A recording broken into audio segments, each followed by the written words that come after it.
Alright, so Nintendo just announced a new Switch OLED model for October. So let's go, lads. The Switch Pro rumors were right. Now, I will say they were slightly different, and we'll get into that later, but it looks so good. And, oh, the improvements for Diamond and Pearl. I saw that and I was so hype. I was like, oh, those graphic improvements. I was like, let's go. And I think it was just the game, but it's still. Oh, I don't know if it was the OLED screen. I think it was just the game. But oh my god, I was so hype.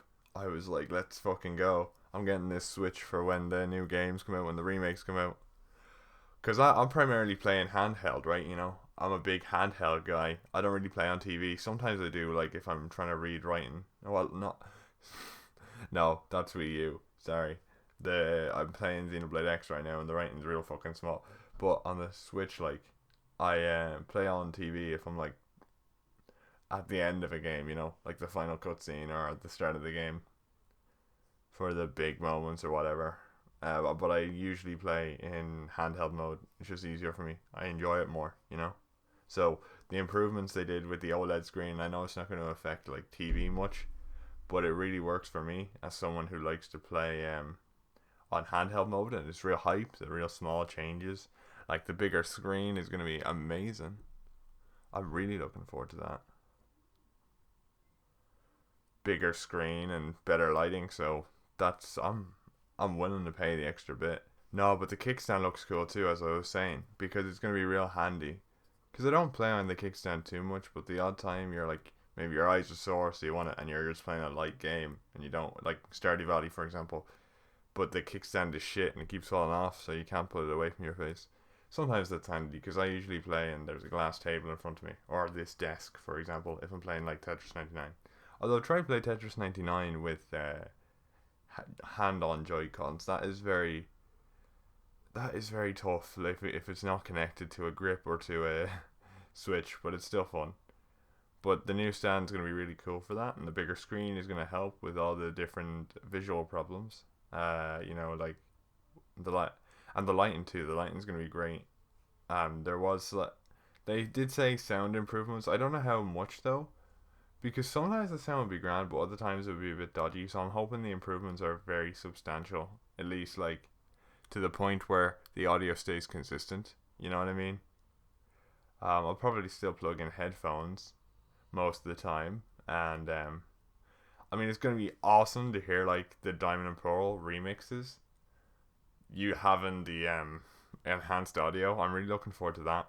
And Metroid Dread, like they're really pushing that now. If you think about it, that's the main thing to talk about with this though. Is that with this system releasing on the same day, with the same color scheme as the main enemy and Samus's suit, you're kind of thinking here, okay, well, this system is really being pushed for Metroid. You know what I mean? They're really pushing Metroid because they know, right?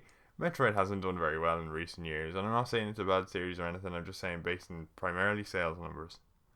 So people are saying now, this is their big final push. The only other thing they could do for it is to launch a console alongside it.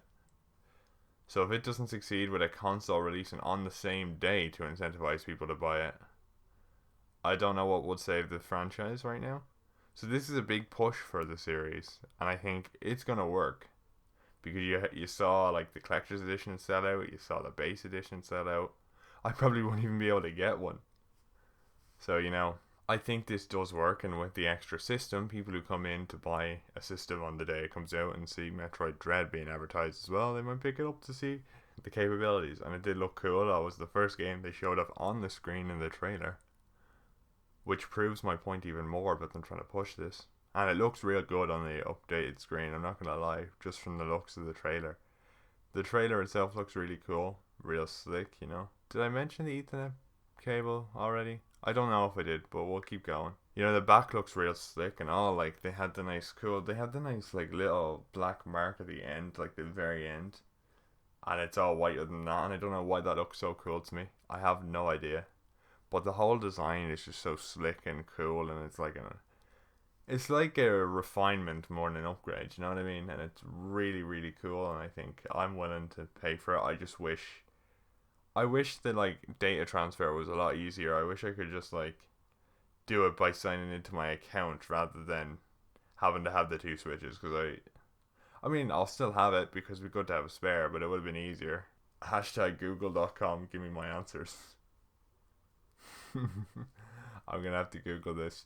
No USB port, which was odd. They took away a USB port for the Ethernet cable. Now, who uses the three Ethernet cables? Now, saying that, one of my friends was like, I do, but the funny thing is, I use one of them for the Ethernet adapter. So that's the funny thing about this, ain't it? But, speaking of Ethernet, actually, moving on to that now, the Ethernet cable was put in, so it might mean good news for Smash players with Wi-Fi, hopefully.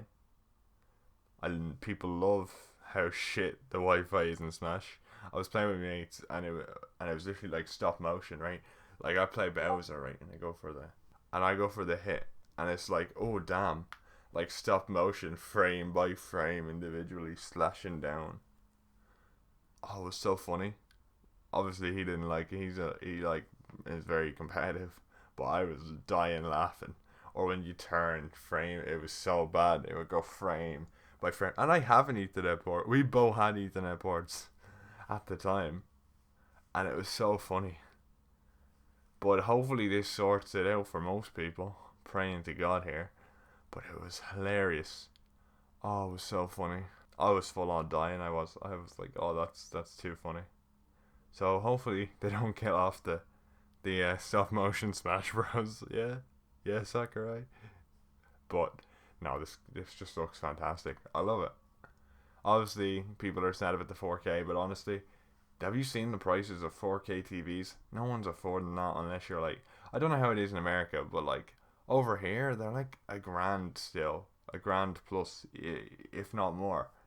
Do you know what I mean? If you want a smart TV that's a large enough one with HDR and 4K, or even basic 4K, you're at least talking about a grand, if not 2, 3 grand, maybe four. I've seen things with 4 grand. No, not many people can afford that. The general public still can't afford 4K TVs in general. I know this because I went to buy a picture book and a razor from Harvey Norman's, and they had their TVs are really. I was looking at that; they're really fucking expensive, bro. Not the general people cannot pay for those TVs. So 4K wasn't really gonna do much. Now I will say, I do think the OLED is a great upgrade for the handheld, and if you don't play handheld at all, is this Switch worth it? If you're looking to save money, probably not. But like, I still like the look of it, and I love it. I think I'm gonna pick it up because I'm a mainly handheld gamer when it comes to this type of thing. I just kind of wish we got our Assassin's Creeds and Ubisoft games on this system. Really, that'd be like all I asked for. Although all my favorite games from this like generation have come from Nintendo, so I don't really have much to complain about. And even Stardew Valley's on the system. I've put like 240 hours into that game. I love it. So more vibrant Stardew Valley here. I'm on, boys. I'm on. Now all we need is a new feature for the OLED only themes. That's the new thing, boys, or folders. I wonder how the OLED's gonna go down with people when they get it, but I'm really excited for it. It was a really cool reveal. Really cool reveal. They waited till after E3 and are really pushing Metroid because of it. And I think this is great. This is good news. And Breath of the Wild 2, like it's a very dark game, and OLED's right. It's all about emphasizing the blacks and all that dark colors and all that jazz. So it's probably gonna look so cool in handheld mode, and I'm really excited for that. Like Breath of the Wild 2 is probably gonna be pushed to its limits with this system, and how it's gonna like how bright and how colorful it's gonna look. And as I said, if the optimization is any easier on this new system, you're looking at an even better. You're looking at an even better experience, especially if you're playing handheld. Now, I don't know if it will change much on the non-handheld front, but I'm very excited.